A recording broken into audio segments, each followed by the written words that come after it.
Tablas de frecuencia. En la sección anterior vimos la agrupación de datos. Ahora vamos a ver un ejemplo de esta agrupación.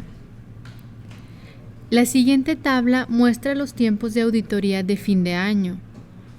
Observa que cada uno de estos datos representan los días que tardan las auditorías. ¿Cuáles son las duraciones más frecuentes para una auditoría? Para responder a esta pregunta necesitamos organizar los datos y lo vamos a hacer mediante tablas de frecuencia. ¿Qué necesitamos para construir una tabla de frecuencia? El número de datos, el dato mínimo, el dato máximo, el número de intervalos de clase y el ancho de cada intervalo de clase.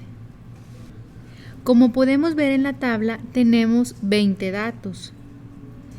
El dato mínimo es 12 días y el dato máximo es de 33 días. Ahora bien, para encontrar el número de intervalos de clase, utilizamos la siguiente fórmula.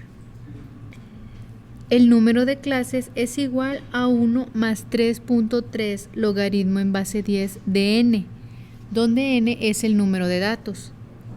En este caso, n es igual a 20. Entonces, el número de intervalos de clase es 5.29. Vamos a utilizar 5 intervalos de clase.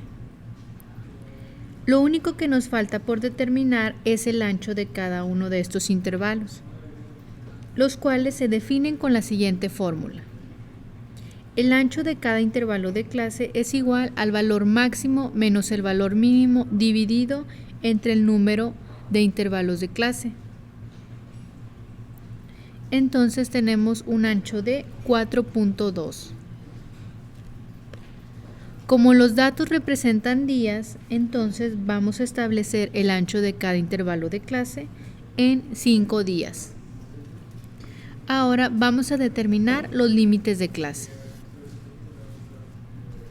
Para asegurarnos de que todos los datos van a estar contenidos en los intervalos de clase, empezamos un poco antes del dato mínimo, por ejemplo, en 10. Este valor representa el límite inferior del primer intervalo de clase. Observa que a este valor le sumamos el ancho de la clase y el valor resultante sería el límite inferior del segundo intervalo de clase. Hacemos esto hasta el quinto intervalo de clase. Observa.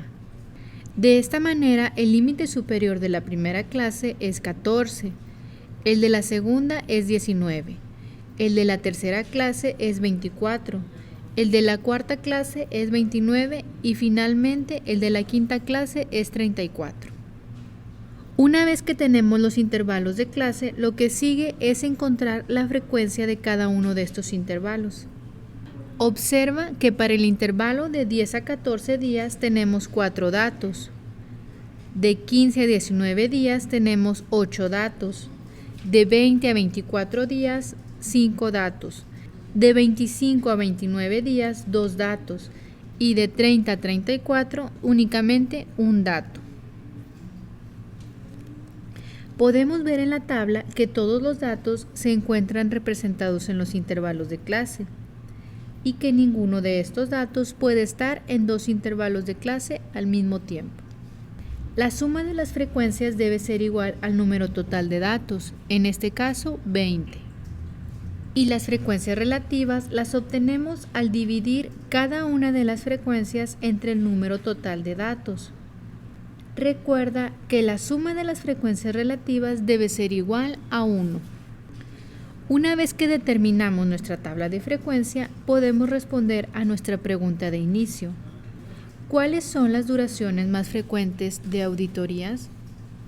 Observa que en el intervalo de clase de 15 a 19 días tenemos que se concentran el mayor número de datos, el cual es de 8. Entonces, las duraciones más frecuentes de auditoría son de 15 a 19 días. En esta sección aprendimos a organizar los datos en tablas de frecuencia, para así tener una percepción más clara de los datos.